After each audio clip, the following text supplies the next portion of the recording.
Hello all, welcome to it's you TV. నేను మీ కౌసల్య.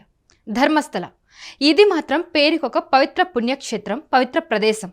కానీ ఇప్పుడు ఈ ధర్మస్థల అనే అంశం దేశవ్యాప్తంగా కూడా చాలా చర్చనీయాంశంగా మారింది. ఈ ధర్మస్థలలో ఎన్నో రహస్యాలు దాగున్నాయి. ఇప్పుడు దీని గురించి మొత్తం చర్చ అంతా కూడా అసలు అక్కడ ఏం జరిగింది ఏంటి అనేది ప్రతి ఒక్కరికి కొన్ని వేల ప్రశ్నలు ఉన్నాయని చెప్పొచ్చు చాలా మందికి. అయితే 1995 నుంచి 2014 వరకు అసలు ఏం జరిగిందనేది ఒక పారిశుద్ధ కార్మికుడు స్వయాన తని కొన్ని 100కు పైగా శవాలని పాతిపెట్టినట్టు, ఆ శవాల మీద ఘోరమైన గాయాలున్నట్టు, వాళ్ళని చాలా అతి కిరాతకంగా చంపేసినట్టు గుర్తించినట్టుగా కూడా ఆయన చెప్పడం జరిగింది. అయితే అదంతా ఏంటి, అసలు అది ఎవరు చేశారు, ఎందుకు చేశారు, అసలు ఈ మొత్తం కథ అంతా ఏంటి, ఈ మిస్టరీ ఏంటి, ఇది మనం తెలుసుకుందాం. అసలు లీగల్గా కూడా ఇప్పుడు హైకోర్టు దృష్టికి వెళ్ళింది ఇదే అంశం. సో న్యాయ వ్యవస్థ ఏ విధంగా పనిచేస్తుంది, న్యాయం జరుగుతుందా లేదా, అసలు కంప్లీట్గా లీగాలిటీస్ ఏమేమి ఉన్నాయి ఈ కేసులో మనం మాట్లాడదాం. అయితే ప్రస్తుతానికి మన స్టూడియోలో మనతో పాటు హైకోర్టు అడ్వకేట్ కృష్ణకాంత్ గారు ఉన్నారు. ఆయనతో మాట్లాడదాం. నమస్తే కృష్ణకాంత్ గారు. నమస్తే అండి. ధర్మస్థల అంశం అనేది ఇప్పుడు తీవ్ర చర్చనీయాంశంగా మారింది ఎక్కడ చూసినా కూడా. అసలు ధర్మస్థల అంశం ఏదైతే ఉందో అసలు దాని గురించి మీ టేక్ ఏంటి, అసలు నిజంగానే న్యాయం జరుగుతుందా బాధితులందరికీ? కౌసల్య గారు, ఇవాళ రోజు మనం చూసుకుంటే ఈ ధర్మస్థల ఇన్సిడెంట్ ఏదైతే ఉందో ఇది అసలు ఇన్నేళ్ల తర్వాత బయటకు వచ్చింది అని చెప్పి ఇలా రకరకాలుగా నేషనల్ మీడియా నుంచి లోకల్ మీడియాస్ వరకు అన్నిటి వరకు ఇది రకరకాలుగా ఇది మొత్తం ప్రచురణలోకి వచ్చింది. బట్ ఒకటి ఏంటంటే మనం ఆ ప్లేస్ పరంగా చూసుకుంటే ఆ ధర్మస్థల అనేది ఒక పవిత్రమైన ప్లేస్. అక్కడ ఒక చాలా ఇంపార్టెంట్ గుడి ఉంది అండ్ చాలా హిస్టారికల్గా కూడా చాలా ఫేమస్ గుడి. అది దానికి ఒక హిస్టారికల్ చరిత్ర ఉంది. ఇంతకు ముందు ధర్మస్థల అంటే ఇవాళ ఇలానే మాట్లాడుకునే వాళ్ళ, ఇవాటి రోజున ధర్మస్థల అంటే అమ్మో మిస్టరీ దాగున్న, మర్డర్ మిస్టరీ దాగున్న ఒక ప్రదేశం అన్నట్టుగా గుర్తు చేస్తుంది, భయం వేస్తుంది ఫస్ట్ ధర్మస్థల అనగానే. ఐ కెన్ అండర్స్టాండ్, బట్ అలాంటివి ఏం లేవండి. ఒకటి ఏంటంటే ఇది ఒక దగ్గర 800 ఏళ్ళ చరిత్ర గల ఒక హిస్టారికల్ సైట్. అది ఒక టెంపుల్ ఉంది అక్కడ. సో ఇన్నేళ్ళు ఏం లేదు అది. బట్ నేనేం చెప్తున్నానంటే కేవలం ఇప్పుడు నాకు అర్థమైంది, ఇప్పుడు ఒక కేసు అయింది, పలానా వ్యక్తి ఒక 48 ఏళ్ళ వ్యక్తి సడన్గా ఇవాళ రోజు మొన్న వచ్చి ఇది ఒక చాలా పెద్ద, నేను ఒక స్కావెంజర్ అంటే ఇక్కడ ఒక పారిశుద్ధ్ర కార్మికుడి కింద నేను పనిచేస్తున్నాను నేను ఏళ్ళుగా. సో ఇక్కడ నేను ఎన్నో మంది శవాలని నేను పాతిపెట్టాను అది ఇది అని చెప్తూ ఒక విట్నెస్ లాగా ఒక విధంగా చెప్పాలంటే ఒక అప్రూవర్ కింద నేను వీటన్నిటికీ ప్రత్యక్ష సాక్షిని అని చెప్పి ఒక అప్రూవర్ మాదిరిగా కొన్ని ఫోటోగ్రాఫ్స్తో సహా కొందరు లాయర్స్ సహాయంతో మొన్న ఇక్కడ ధర్మస్థల పోలీస్ స్టేషన్కి వచ్చి లొంగిపోవడం జరిగింది. అండ్ ఈ కేసు గురించి అతను ఈ డాక్యుమెంట్స్ ఏవైతే ఇచ్చాడో ఇవంతా ఒక సెన్సేషనలైజ్ అయ్యి మొత్తం దేశం అంతా ఒక ఊపిన ఉదంతా మనం చూసాం. That is okay. బట్ ఇదంతా మనం ఒక చారిత్రక ఒక గుర్తింపు కలిగిన ఒక ప్లేస్లో ఉన్న ఒక మహత్తరమైన గుడికి ఆపాదించడం మాత్రం చాలా తప్పు. సో అది ఎక్స్క్లూడ్ చేస్తూ మనం ఒక క్రైమ్ ఒక నిజంగా జరిగితే క్రైమ్ లాగానే చూడాలి. ఒక పలానా స్థలంలో ద క్రైమ్ సీన్ ఏదైతే ఉందో ద ప్లేస్ ఆఫ్ క్రైమ్, ఒక పలానా చోట ఒక క్రైమ్ జరిగితే ఆ క్రైమ్ పరంగా ఆ ప్లేస్లో పలానా చోట అలా అయ్యింది అంతే. అంతేగాని ఆ ప్లేస్ మొత్తం తప్పు, ఆ ప్లేస్లో ఏదో అవుతుందన్న ఇట్లాంటి ఊహాగానాలు, ఆ ప్లేస్ని మొత్తం డిఫేమ్ చేస్తూ అలాంటి ప్రోగ్రామ్స్ ఈ టీవీలో రావడం మాత్రం చాలా బాధాకరం. అదైతే నేను ఈ విధంగా చెప్దాం అనుకుంటున్నాను. బట్ అది చెప్తూ అట్ ద సేమ్ టైం నేను చెప్పేది ఏంటంటే ఇవాళ రోజు ఒక 48 ఏళ్ళ వయసు గల ఒక వ్యక్తి తనంతటా తాను ఇన్నేళ్ళ తర్వాత ఆయన చెప్పిన మాటల ప్రకారం అయితే ఒకప్పుడు నేను ఇలా పారిశుద్ధ్య కార్మికుడి కింద పనిచేశాను, 2014 నుంచి నేను పనిచేయట్లేదు, నేను ఇక్కడి నుంచి పారిపోయాను, ఇన్నేళ్ళ తర్వాత నేను మళ్ళీ వచ్చాను. ఇప్పుడు వచ్చిన తర్వాత నేను ఏంటంటే ఒక guilt feeling, most important thing ఏంటంటే ఒక గిల్ట్ ఫీలింగ్తో నేను చాలా బాధపడి అసలు నా చేతులారా ఇంతమంది శవాలని నేను పూడ్చాను, ఇది ఎప్పటికైనా నేను బయట పెట్టాల్సిందే అని చెప్పి నాకు నిద్ర పట్టట్లేక నేను ఇవాళ రోజు బయటకు వచ్చి police protection first and foremost thing ఈ అడ్వకేట్స్ని కొందరిని తీసుకొని వచ్చి వాళ్ళ ద్వారా వాళ్ళ దగ్గరకు వచ్చి లొంగిపోయాడు. So police witness protection program కూడా అతనికి ఇచ్చారు అండ్ దాని పరంగా ఇప్పుడు ఇది ఒక సెన్సేషనలైజ్ అయింది. సో మనం చూసుకుంటే ఇది జూలై 19th నుంచి జూలై 4th ఈ ఉదంతం జరిగింది. ఈయన కంప్లైంట్ ఇవ్వడం జరిగింది, అప్పుడంతా మొత్తం అంతా హైలైట్ అయింది, అంతా అయింది.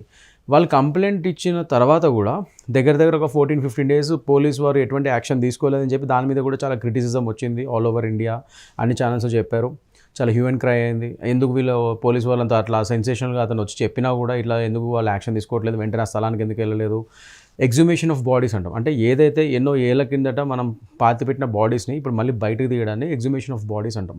ఆ పని ఎందుకు చేయలేదు పోలీసు వాళ్ళు వెంటనే అని చెప్పి ఇవన్నీ రకరకాల క్వశ్చన్స్ తలెత్తాయి వెంటనే. సో దానికి అనుగుణంగానే వాళ్ళు రోజు జూలై 19th నుంచి డీజీ అండర్ ప్రణబ్ మొహంతి గారి ఆధ్వర్యంలో ఒక సిట్ని ఏర్పాటు చేయడం జరిగింది. సో ఆ సిట్ పని ఎక్స్క్లూజివ్లీ ఈ కేసు గురించి ఒక సిట్ని ఏర్పాటు చేసి అక్కడ ఉన్న state government, Karnataka state government ఇప్పుడు ఈ కేసుని ఇన్వెస్టిగేషన్ స్టార్ట్ చేశారు. సో ఇక్కడ వరకు మనకు తెలుసు ఏం జరిగింది ఏంటని చెప్పి. ఇప్పుడు వాళ్ళు కొన్ని సైట్స్ని అతను ఇచ్చిన పరంగా కొన్ని సైట్స్ని మార్క్ చేస్తూ ఆ సైట్స్లో ఎగ్జుమేషన్ ఆఫ్ బాడీస్, ఇందాక నేను చెప్పాను కదా, అంటే ఆ బాడీస్ని వెతికి తీత ఆ పనిని మొదలుపెట్టారు. కానీ ఇక్కడ ప్రాబ్లం ఏంటంటే కౌసల్య గారు, వాళ్ళు ఒక ప్రాసెస్ని స్టార్ట్ చేశారు కానీ దానికి ఒక ట్రాన్స్పరెన్సీ లేదని చెప్పి మళ్ళీ క్రిటిసిజం స్టార్ట్ అయింది. అంటే ఈ సిట్ ఇప్పుడు ఏదైతే ఒక ఎగ్జిబిషన్ ఆఫ్ బాడీస్ అనే ప్రక్రియ స్టార్ట్ చేసిందో, అంటే ఆ శవాల్ని వెతికి తీత అనే ఒక ప్రక్రియను స్టార్ట్ చేసిందో దానికి తగ్గ ట్రాన్స్పరెన్సీ లేదు, వాళ్ళ దగ్గర అసలు సరైన పరికరాలు లేవు అండ్ చాలా స్టాఫ్ లేదు. అసలు ట్రాన్స్పరెన్సీ అసలు అవతల బయట జనాలకి ఏం తెలియకుండానే అసలు ఏం జరుగుతుందో చూపించకుండానే సగంగా ఏదో వెతికి తీసి ఏదో వెతికే ప్రయత్నం చేస్తున్నారు. సో దానివల్ల చాలా చోట్ల దొరకకుండా కూడా పోతున్నాయి అని రకరకాల క్రిటిసిజమ్స్ వస్తున్నాయి. ట్రూ, బట్ 6th స్పాట్లో మనం చూస్తూనే ఉన్నాం, చాలా మీడియా ఛానల్లో కూడా కవర్ అయిన న్యూస్ ఇది. సో 6th స్పాట్లో కొన్ని అవయవాలు దొరికినట్లు, లైక్ స్కెలిటన్ దొరికినట్టుగా కూడా న్యూస్ వస్తూ ఉంది. సో అసలు ఇప్పుడు దాకా ఉన్న ఈ ఎవిడెన్స్లో ఇది కీలక ఎవిడెన్స్ అని చెప్పుకోవచ్చు. సో ఈ ఎవిడెన్స్ ఏ విధంగా పనికొస్తుంది ఈ కేసుకి? గుడ్ క్వశ్చన్ అండి. ఇప్పుడు ఈయన చెప్పిన స్పాట్స్లో ఒక అవశేషాలు దొరికే, మనిషి అవశేషాలు దొరికాయి అని చెప్పి ఆయన స్టేట్మెంట్కి మ్యాచ్ అవుతుంటే ఒక విధంగా ఇది కీలక పరిణామం అని మనం అనుకోవచ్చు. కానీ అట్ ద సేమ్ టైం ఆ స్కెల్టన్ ఎవరిది? అదొక అడవి ప్రాంతము, అసలు అక్కడ అసలు మామూలు సీసీ కెమెరాస్ కూడా అసలు అక్కడ సరిగ్గా క్యాప్చర్ చేయలేవు, చాలా డెన్స్ ఫారెస్ట్ లాగా ఉంటుంది ఆ ఏరియా అంత అని చెప్పి అన్నారు.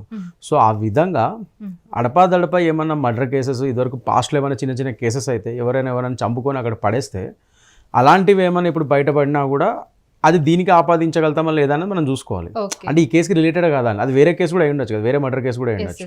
That is one thing. ఇప్పుడు ఈయన చెప్పింది ఏంటి స్టేట్మెంట్లో, 100 శవాల్ని పాతిపెట్టాను అన్నాడు. సో అలాంటప్పుడు మల్టిపుల్ నెంబర్స్ కనబడాలి కదా.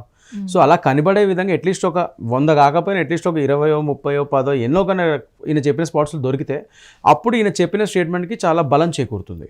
అంతేగాని అడపాదడప ఆయన చెప్పిన 100ల సంఖ్యలో ఒకటి ఎక్కడో దొరికిందంటే అక్కడ మళ్ళీ మనం చాలా టెస్టులు చేయాల్సి వస్తుంది. First and foremost DNA analysis చేయాల్సి వస్తుంది. ఇక్కడ మెయిన్ ఇది నేను చెప్పేది ఏంటంటే కౌసల్య గారు, ఇదంతా ఇప్పుడు ఒక టెక్నికల్ ఎక్స్పర్టీస్తో ఛేదించగలిగిన కేసు ఇది.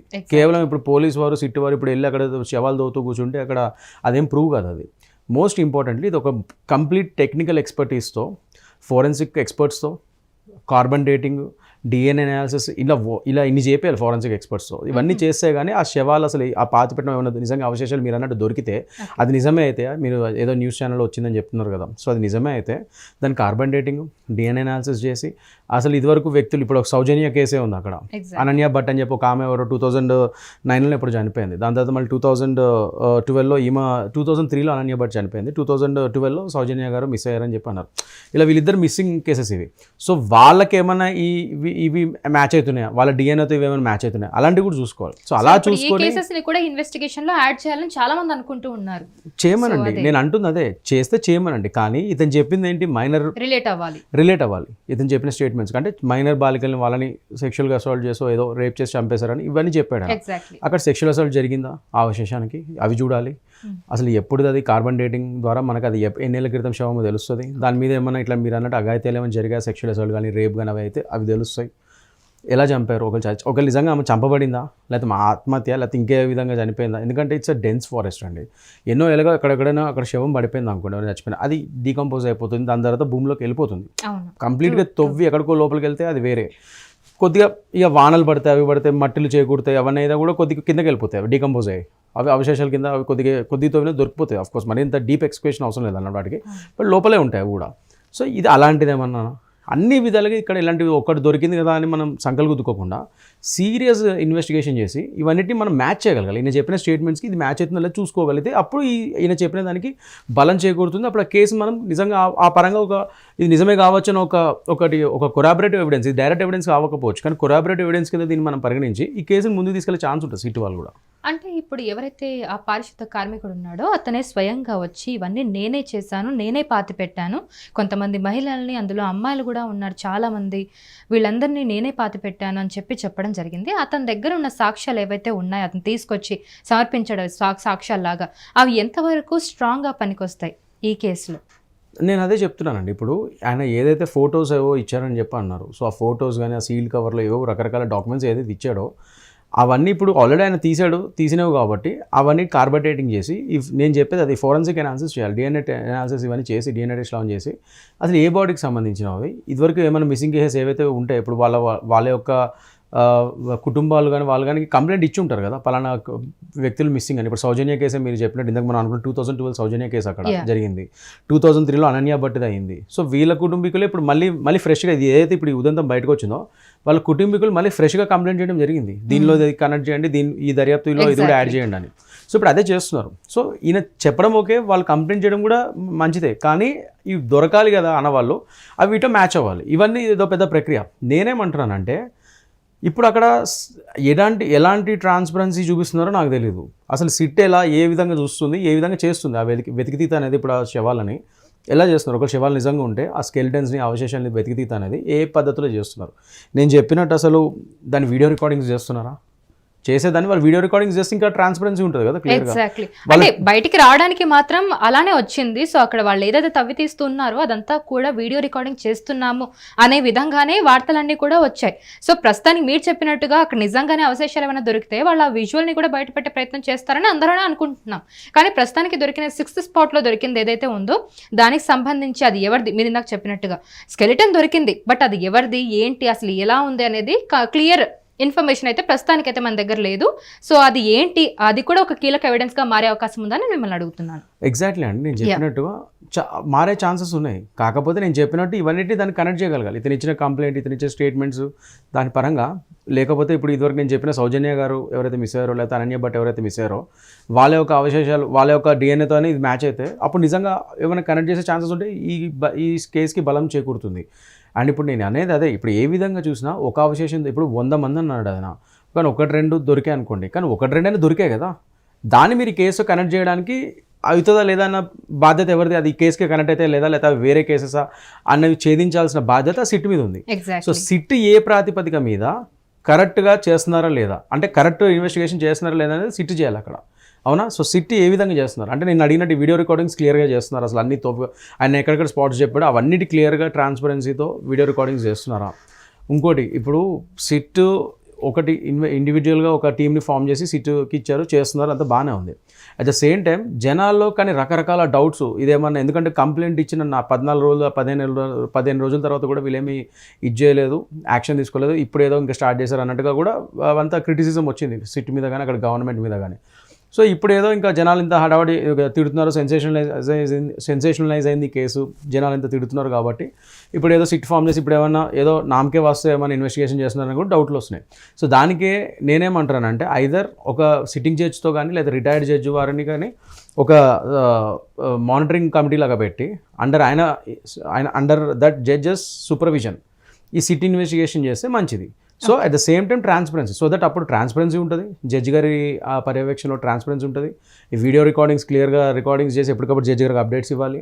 అండ్ స్టాఫింగ్ రిసోర్సెస్ నేను చెప్పినట్టు ఇంకా పరికరాలు కానీ స్టాఫింగ్ కానీ ఇవన్నీ కూడా వాళ్ళ దగ్గర సరైన జనాలు అంతమంది టీం ఉందో లేదా అవన్నీ కూడా మంచిగా చూసుకోవాలి, వాళ్ళు ఎక్కువ మంది టీంతో చేసుకోవాలి పనులు. ఎందుకంటే 100 కొద్ది శవాలు అంత పెద్ద అరణ్య ప్రాంతం, అదంతా అంత పెద్ద అరణ్య ప్రాంతంలో అన్ని శవాలు అంటే డెఫినెట్గా టీం చాలా పెద్దది ఉండాలి కదా. మీరు 10 మందినో ఒక 5-7 10 మందిని వేసుకొని తిరిగితే అవ్వదు కదా అంతా ఎప్పటికైతే అవన్నీ. సో త్వరగా చేయాలి. అండ్ ఇంకోటి కూడా ఏంటంటే 14 days 15 days గ్యాప్ వచ్చింది. నిజంగా ఒకవేళ కల్ప్రిట్స్ ఉంటే వాళ్ళు ఈ లోపల మరి ఇతని ఇన్ఫర్మేషన్ అంతా బయటకు వచ్చేసింది, ఇతను కంప్లైంట్ ఇచ్చడం తెలిసింది కాబట్టి ఆల్రెడీ వాళ్ళు ఏమన్నా అది వెళ్ళి మార్చేస్తే అంటే ఆ అవశేషాలు వాళ్ళకి ఎక్కడున్నాయి కాస్త తెలిసిన వాళ్ళు ఉంటే ఎవరైతే పాతి పెట్టారో ఆ అవశేషాలను కూడా తీసేసి ఉండొచ్చు కదా, అంటే వెంటనే యాక్షన్ తీసుకొని ఉంటే బాగుండేది ఉండేది. కొద్దిగా డిలే, ఇప్పుడు justice delayed is justice denied Kausalya garu. So కొద్దిగా డిలే అయినా కూడా ఇప్పుడు ఆ ఇన్ఫర్మేషన్ అయితే బయటకు వచ్చేసింది కదా, ఇది వచ్చినప్పుడు మరి అవశేషాలను ఎవరైతే నిజంగా కల్పిస్తున్నారో వాళ్ళు తీసేసి ఉండొచ్చు కదా తవ్వేసి. అందులో ఇప్పుడు వానాకాలం, అది అరణ్య ప్రాంతం, మొత్తం మట్టి మయం అయిపోయి ఉంటుంది, తీసేసిన వాడికి తెలుస్తుంది, మళ్ళీ ఉత్తిన పూర్తి చేయొచ్చు, తీసేసి మళ్ళీ పూర్తి చేయొచ్చు.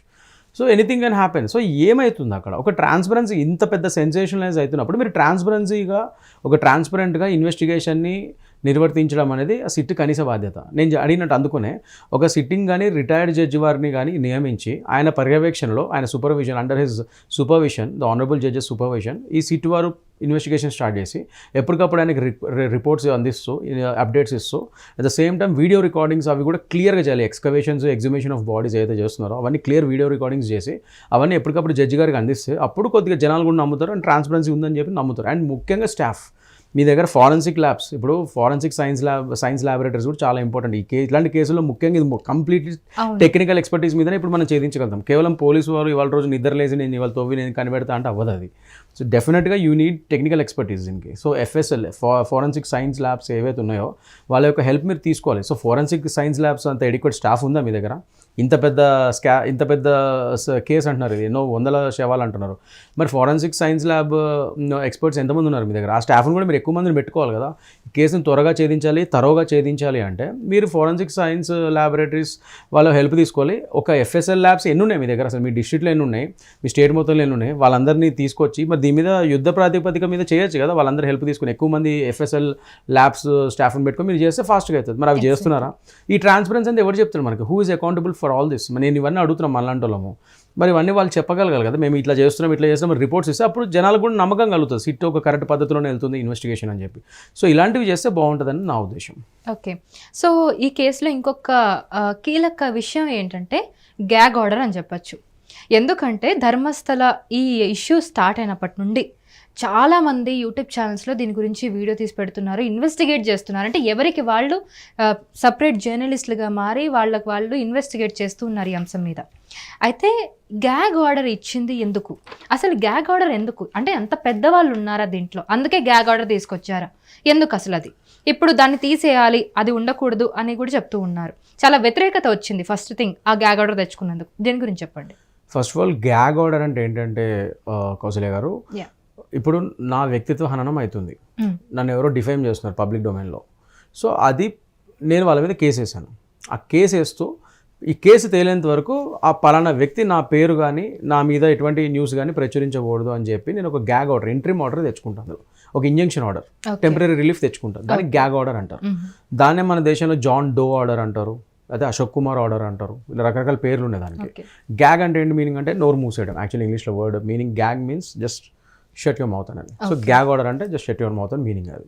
సో ఇవాళ రోజు ఈ గ్యాగ్ ఆర్డర్ ఎందుకు తెచ్చుకున్నారంటే ఒక పలానా వ్యక్తి, we should name him as it is in jurisdiction of the code. So ఆయన తెచ్చుకున్నారు ఒక పలానా ఫ్యామిలీ ఎవరైతే అక్కడ ఎన్నో ఏళ్ళ నుంచి ఒక ట్రస్ట్ అవన్నీ నడిపిస్తున్నారో, సో వాళ్ళ యొక్క పేర్లు కూడా ఈ యొక్క కేసులో ఊరికే ప్రస్తావించడం జరుగుతుంది వేరే న్యూస్ ఛానల్స్. సో వాళ్ళు ఎప్పటి నుంచి ఉన్న ఒక ఎఫ్లూయెంట్ ఫ్యామిలీ, వాళ్ళు ఒక మంచి ఎలైట్ ఫ్యామిలీ. సో అలాంటప్పుడు అసలు దీనిలో సంబంధం లేకుండా మా పేర్లు తీస్తున్నారు వీళ్ళు. అసలు దీని మీద అవతల వాళ్ళు ఎవరైతే మా మీద ఊరికే పేర్లు తీస్తున్నారో వాళ్ళ మీద మేము క్రిమినల్ డిఫర్మేషన్ వేస్తున్నాం, లేకపోతే సివిల్ డిఫర్మేషన్ వేస్తున్నాం అని చెప్పి ఇదైతే సివిల్ డిఫర్మేషన్ వేశారు వాళ్ళు సూటు.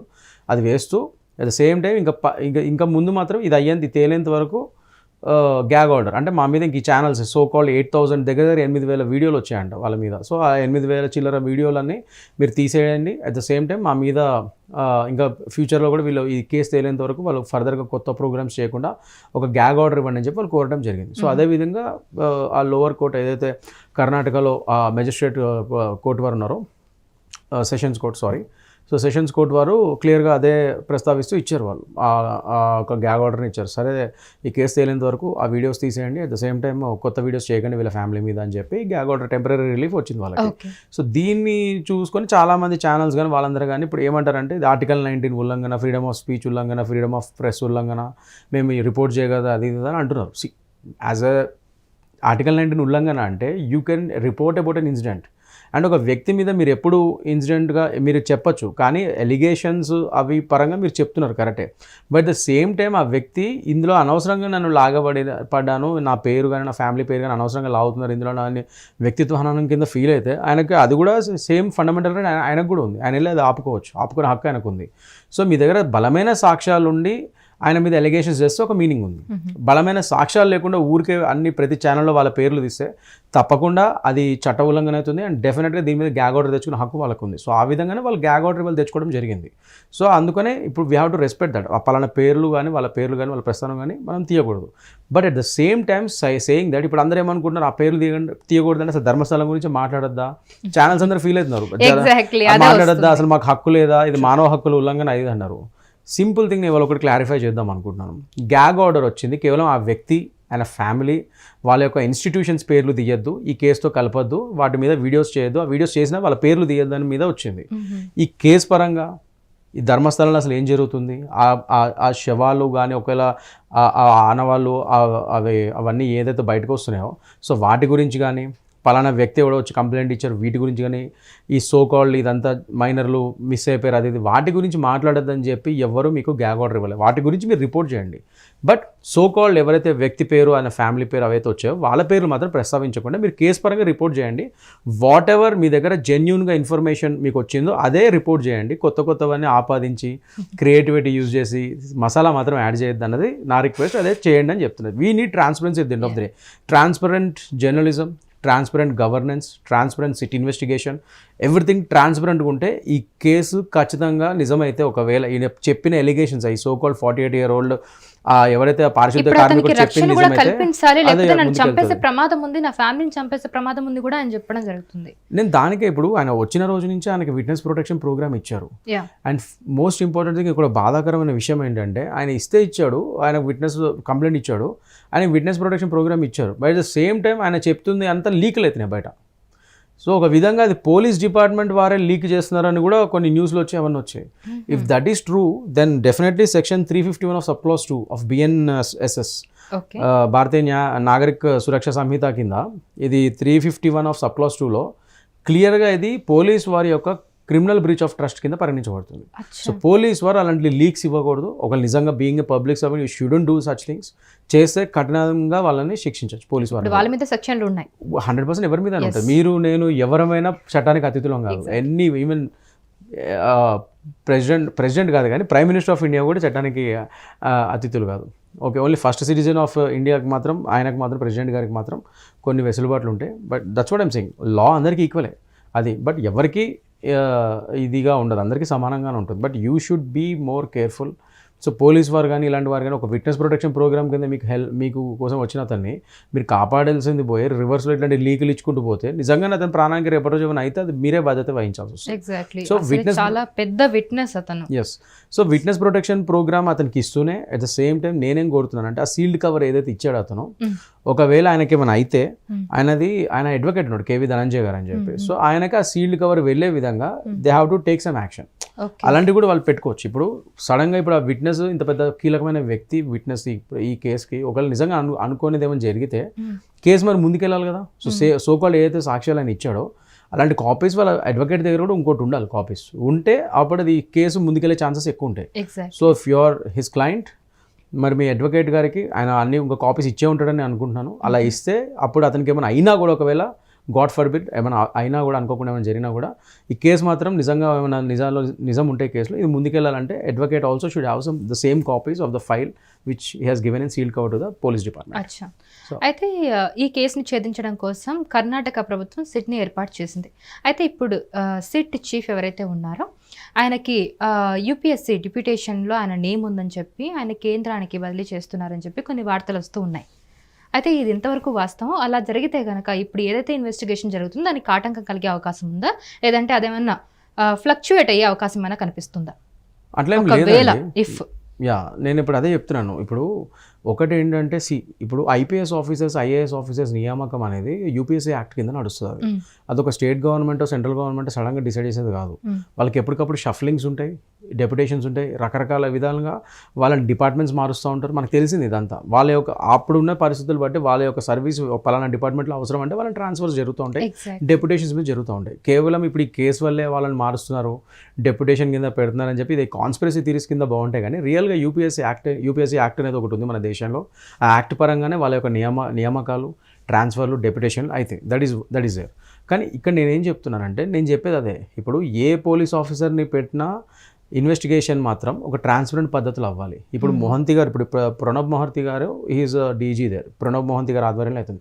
మీరు అన్నట్టు ఆయన ట్రాన్స్ఫర్ చేశారో లేదా డెప్యుటేషన్ మీద పంపించారు అనుకోండి, వేరే ఐపీఎస్ ఆఫీసర్ వచ్చినా కూడా ట్రాన్స్పరెన్సీ మీరు ఇదే నేను ఇందాక చెప్పినట్టు ఒక జ్యుడిషియల్ రివ్యూ పరంగా, జ్యుడిషియల్ మానిటరింగ్ పరంగా ఈ సిట్ ఇన్వెస్టిగేషన్ చేస్తే ఒక రిటైర్డ్ జడ్జి గారినో లేకపోతే ఎవరినైనా సిట్టింగ్ జడ్జి గారినో పెట్టి ఎప్పటికప్పుడు ఆయనకు రిపోర్ట్స్ అందిస్తూ ఆయన మానిటరింగ్లో ఆయన ఆధ్వర్యంలో ఈ సిట్ ఇన్వెస్టిగేషన్ చేస్తూ ప్రతిదీ వీడియో రికార్డింగ్ చేస్తూ అండ్ నేను చెప్పినట్టుగా ఎక్కువ మంది స్టాఫ్ని, ఎక్కువ మంది పర్సనల్ ఈ జనాల్ని స్టాఫ్ని ఎక్కువ మందిని తీసుకొని వాళ్ళ యొక్క టీంని పెంచుకొని, ఎందుకంటే ఇది వందల కొద్ది సైట్లు, వందల కొద్ది శవాలు అన్నట్టుగా మాట్లాడుతున్నప్పుడు డెఫినెట్గా మీ టీం చాలా పెద్దగా ఉండాలి.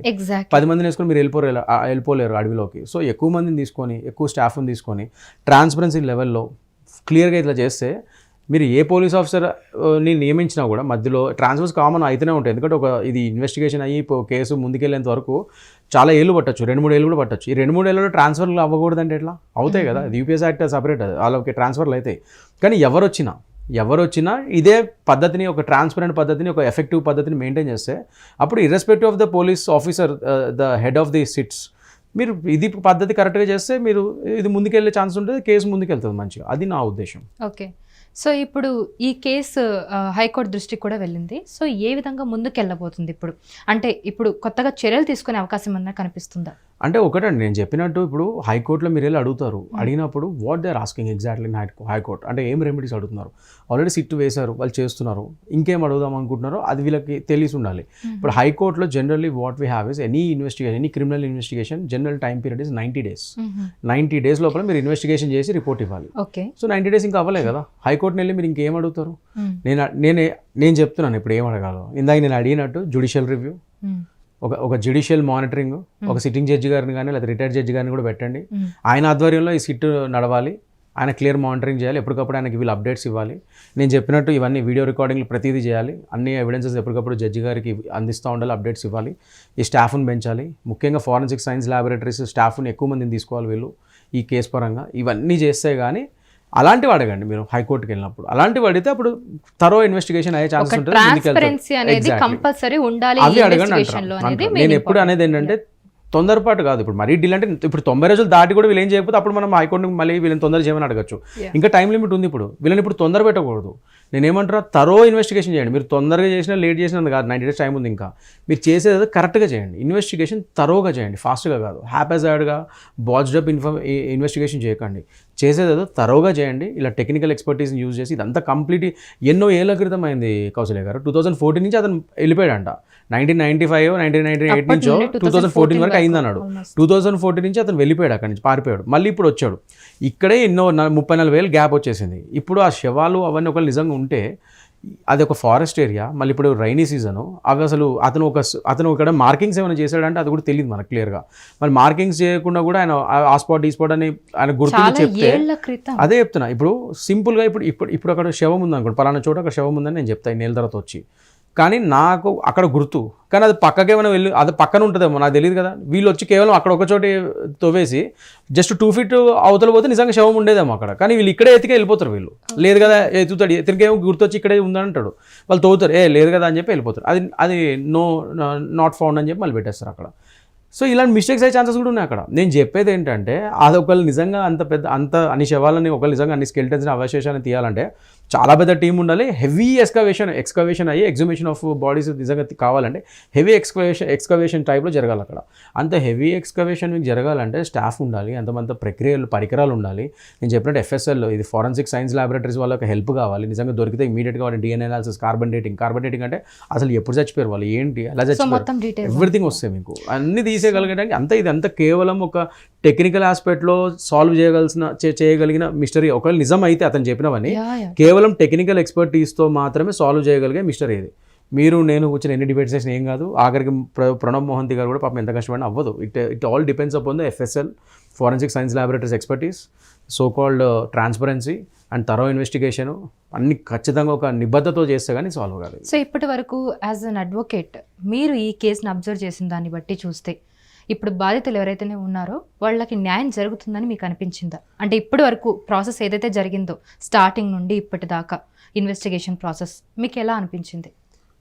నేనే కానీ ఏ అడ్వకేట్ అయినా కానీ at end of the day నిజంగా అక్కడ ఏమైనా క్రైమ్ జరిగినా, ఏమైనా ఎవరైనా బాధపడినా ఎండ్ ఆఫ్ ది డే ఆ విక్టిమ్స్కి న్యాయం జరగాలని కోరుకుంటాం. దానికోసం మేమందరం పాటుపడతాం, ఫైట్ కూడా చేస్తాం. But at the end of the day మేము ఎప్పుడు ఫైట్ చేయగలుగుతాం? ఇదంతా ఒక ఇన్వెస్టిగేషన్ అయిపోయి ఒక ఛార్జ్ షీట్ ఫైల్ అయ్యి నెక్స్ట్ కేసు దశలో ట్రయల్కి వెళ్ళినప్పుడు ప్రాసిక్యూషన్కి అక్కడ మేము వస్తాం. మాలాంటి లాయర్స్ అక్కడ మేము ఫైట్ చేయగలుగుతాం. కానీ అక్కడికి మేము ఫైట్ చేయగలగాలి అంటే ఇక్కడ తరో ఇన్వెస్టిగేషన్, నేను చెప్పినట్టు ఈ తరో ఇన్వెస్టిగేషన్ అయ్యి వీళ్ళు సరైన ఆధారాలు మాకు ఇవ్వగలగాలి. అప్పుడే కదా మేము కరెక్ట్గా అక్కడ పోరాడగలుగుతాం. అప్పుడు ఆ కేసు నిలుస్తుంది. వీళ్ళు సరైన ఆధారాలు ఇవ్వకపోతే మేము అక్కడ సరిగ్గా పోరాడలేము. ఆ కేసులు నీరుగారే ఛాన్సెస్ ఉంటాయి. సో నిజంగా బాధితులకి న్యాయం జరగాలి అంటే నేను చెప్పినట్టు ఈ తరో ఇన్వెస్టిగేషన్ జరగాలి. సో నేను ఆశించేది ఏంటంటే ఇప్పటివరకు జరుగుతున్న దాని ప్రకారం అయితే ఇక్కడ ట్రాన్స్పరెన్సీ కొద్దిగా కొరబడిందని మాత్రం నేను చెప్పగలుగుతాను. ఇప్పుడు అతను వచ్చాడు, సెన్సేషనైజ్ అయింది, ఓకే అంత బాగానే ఉంది. కానీ ఇప్పుడు నెక్స్ట్ ఇతను ఎస్కవేషన్ చేస్తున్నప్పుడు వీడియో రికార్డింగ్స్ క్లియర్గా ఉన్నాయా అండ్ ఎక్కడెక్కడ చేస్తున్నారు అండ్ స్టాఫ్ ఎంతమంది ఉన్నారు, నేను చెప్పినట్టు ఎఫ్ఎస్ఎల్ టీం మీ దగ్గర రెడీగా ఉన్నారా అండ్ నిజంగా అవశేషాలు దొరికితే ఆ విషయాలు కూడా మరి మాకు బయట చెప్పాలి. ఇప్పుడు మీరు న్యూస్ ఛానల్స్లో చెప్తున్నారు దొరకుండొచ్చు, దొరికిందని ఇన్ఫర్మేషన్ వస్తుంది అంటున్నారు.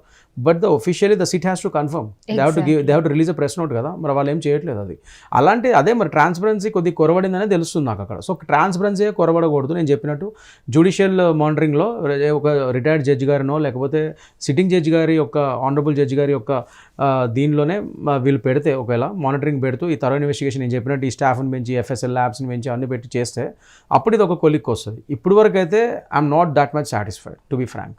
సో ఇప్పటికైనా వీళ్ళు ముందు ఇలాంటివి చేస్తారని నేను అనుకుంటాను. చేస్తే మాత్రం ఒకవేళ నిజంగా ఈ క్రైమ్ జరిగితే మాత్రం ఇలా చేస్తే కానీ ఇది ఒక కొలిక్కి రాదు అండ్ వీళ్ళకి న్యాయం జరగదు నిజంగా బాధితులకి. ఓకే, రైట్ కృష్ణకాంత్ గారు. సో చాలా ఇన్ఫర్మేషన్ ఇచ్చారు, యాక్చువల్లీ వ్యాలిడ్ పాయింట్స్ కూడా చెప్పారు. మీరు చెప్పినట్టుగా కనుక నిజంగా ఇన్వెస్టిగేషన్ అదే ప్రాసెస్లో ఒక ట్రాన్స్పరెంట్గా కనుక ముందుకెళ్తే నిజంగానే ఈ కేసు ఒక కొలిక్కి వస్తుంది. నిజంగానే బాధితులు ఎవరైతే ఉన్నారో వాళ్ళకి ఖచ్చితంగా న్యాయం జరుగుతుందని మనం అందరం కూడా ఆశిద్దాం.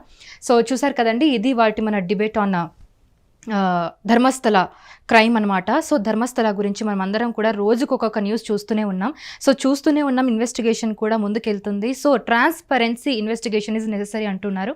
సో చూడాలి మరి. సో నెక్స్ట్ ఏ విధంగా ఎలాంటి మలుపులు చోటు చేసుకుంటాయి ఈ కేసు, ఇంకా ఎలాంటి టర్న్స్ తీసుకుంటుంది ఏంటనేది. కీప్ వాచింగ్ యువ TV for more updates. Thank you.